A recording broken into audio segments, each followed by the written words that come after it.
কোনটা বড়? দুই একটাও কথা বলি। আলী রাদিয়াল্লাহু তাআলা আনহুকে প্রশ্ন করা হয়েছে, অনেক দূর থেকে ইহুদি নাসারারা 10 জন আসছে। আসার পরে প্রশ্ন ছিল একটা, ইসলামী শিক্ষার ইলমে দ্বীনের দাম বেশি, এইটা বেশি দামি, নাকি দুনিয়াবী শিক্ষার দাম বেশি, না সম্পদের দাম বেশি? জ্ঞানের দাম বেশি নাকি দুনিয়ার সম্পদের দাম বেশি? এনারা প্রশ্ন করেছিলেন আলী রাদিয়াল্লাহু তাআলা আনহুকে। উত্তর নেবেন 10 জন আসছেন। আলী রাদিয়াল্লাহু তাআলা আনহুকে বললেন, আমি উত্তর নেব 10 ভাবে। একটা প্রশ্ন উত্তর হলো 10 ভাবে।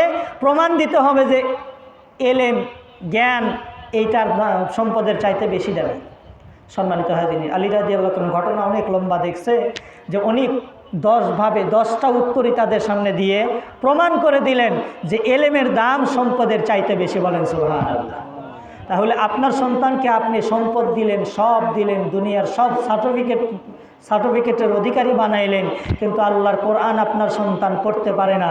আপনার সন্তানকে আপনি কিচ্ছু দিতে পারেন নাই। আমাদের জয়পুরহাটের ভাষায় বলি, আপনার সন্তানকে সব দিয়েছেন, কোরআন দিতে পারে নাই। আপনার সন্তানকে আপনি কচু দিয়েছেন, কচু, কিচ্ছু দিতে পারেন নাই। আপনার সন্তানটা আল্লাহর কোরআন পড়তে পারে না। আপনার সন্তানটা আপনার কবরে আপনি মারা গেলে 2-4 খতম তেলাওয়াত করে আপনার সওয়াব রেসানি করতে পারবে না।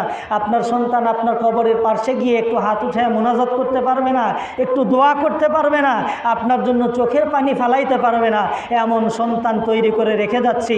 আল্লাহ কোরআনে বলে ওই সন্তান তোমার জাহান্নামে যাওয়ার কারণ হয়ে যাবে। বলেন নাউজুবিল্লাহ।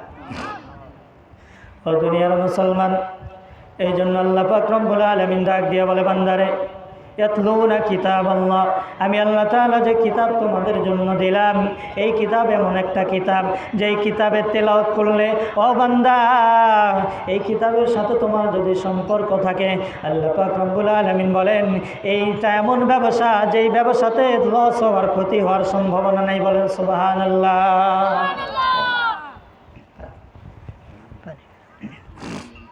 সম্মানিত হাজিরিন, দ্বিতীয় নম্বর আল্লাহ পাক রব্বুল আলামিন বলেন ওয়া আকামুস সালাহ। 2 নম্বর হলো যারা নামাজ কায়েম করে, নামাজ প্রতিষ্ঠা করে, যারা নামাজ আদায় করে।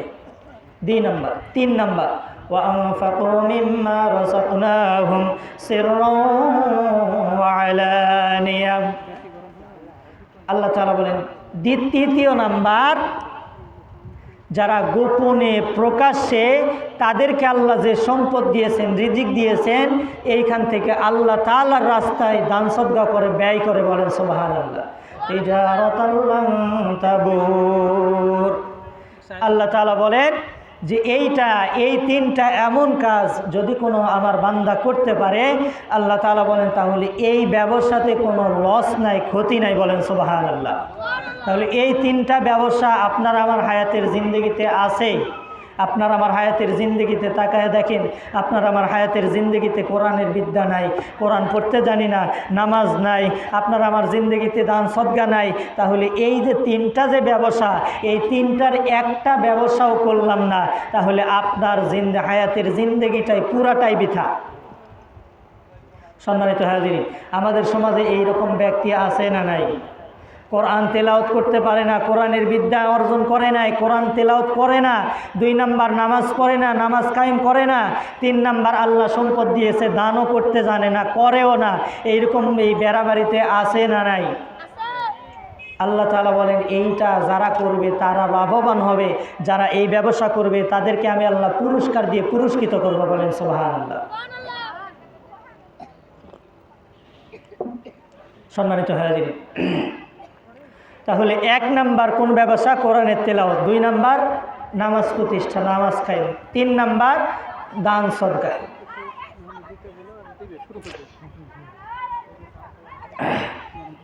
আলহামদুলিল্লাহ। সম্মানিত হাজিরিন, তাহলে আল্লাহ তাআলা, আল্লাহ পাক রব্বুল আলামিন কোরআনুল কারীমের ভিতরে রব্বুল আলামিন সুন্দর করে জানায়া দিলেন এই তিনটা ব্যবসা যারা করতে পারবে আল্লাহ তাআলা বলেন তিজারাতাল লান তাবুর, এইটা এমন ব্যবসা, এই ব্যবসাতে কোনো লস নাই। ও দুনিয়ার মুসলমান, আল্লাহ পাক রব্বুল আলামিনের কোরআন কারিমের তেলাওয়াত যখন কোনো আল্লাহর বান্দা তেলাওয়াত শুরু করে দেয়, আল্লাহর পয়গম্বর বলেন প্রত্যেকটা হরফে হরফে আল্লাহ তাআলা 10টা করে নেকি তার আমলনামাতে দিয়ে দেয়। সুবহানাল্লাহ। তাহলে প্রত্যেকটা হরফের বিনিময়ে কয়টা করে নেকি?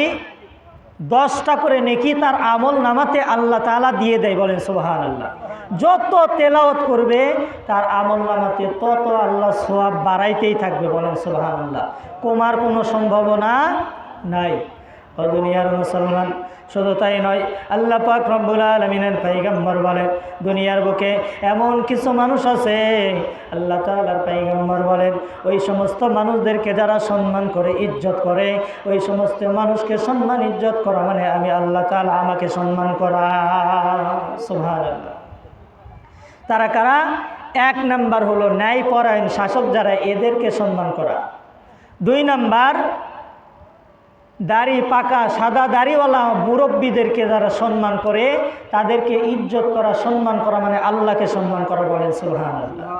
3 নাম্বার যারা কোরআনের বিদ্যা অর্জন করেছে, কোরআন শিখেছে, কোরআন শেখাচ্ছে, এদেরকে যারা সম্মান ইজ্জত করে, আল্লাহ তাআলা রাসূল বলেন যে এই 3 শ্রেণীকে সম্মান করা মানে আল্লাহকে সম্মান করা। বলেন সুবহানাল্লাহ। আপনি যদি অত্র ইউনিয়ন পরিষদের চেয়ারম্যান মহোদয়কে সম্মান করেন, ইজ্জত করেন, তার কথা অনুযায়ী আপনি যদি চলেন, তার বিভিন্ন কাজকর্ম করে দেন, তাহলে বলেন তো চেয়ারম্যান সাহেব আপনাকে শাস্তি দিবে না আপনাকে পুরস্কৃত করবে? তাহলে আল্লাহ তাআলা কোনো বান্দা যখন আল্লাহ তাআলাকে সম্মান করে, ইজ্জত করে, আল্লাহ তাআলার নির্দেশ মাফিক জীবনযাপন করে, আল্লাহ তাআলা ওই তার বান্দাকেও পুরস্কার দিয়ে পুরস্কৃত করেন। বলেন সুবহানাল্লাহ।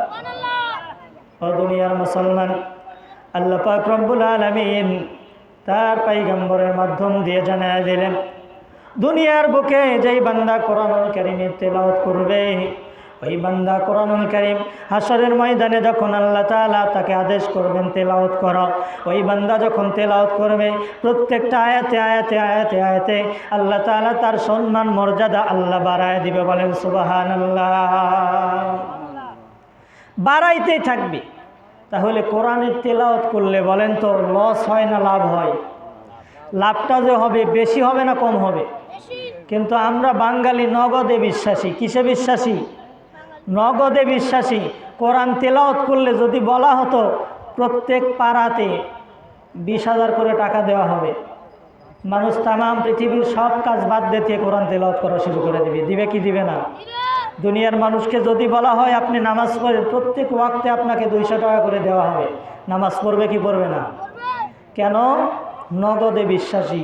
নামাজ পড়লে, কোরআন তেলাওয়াত করলে, জিকির আজগার করলে ওইটার সওয়াব ওইটা আমরা দেখতে পাই না, নগদ পাই কি পাই না, এই চিন্তা চেতনা নিয়ে আপনি আমি দুনিয়াতে চলাফেরা করি কি করি না, যার কারণে আমাদের মসজিদগুলোতে এই অবস্থা। এইখানে যদি মমতা জাফারে আনা হইতো, কি বলেন, লোক এই কটা হইতো? এই কটা হইতো না। শুধু আপনাদের এই মৌগাছি ইউনিয়ন না, পার্শ্ববর্তী যতগুলো আছে, ওই মনে করেন এই দিক তানোর থেকে আসতো, এই দিকে আপনার রাজশাহী থেকে আসতো, তারপরে মোহনপুর, কেশরহাট, ওই দিক থেকেও চলে আসতো কি আসতো না? বুড়া চাচাও লুঙ্গি খুলে লাপাইতো কি না, যদি মমতা জাফারে আনা হইতো। কিন্তু আজকে এই যে সওয়াব পাবো কিন্তু নগদে যে পাবো না। মমতা জাফা আসবে, নগদে কিছু পাওয়া যাবে, কি পাবে?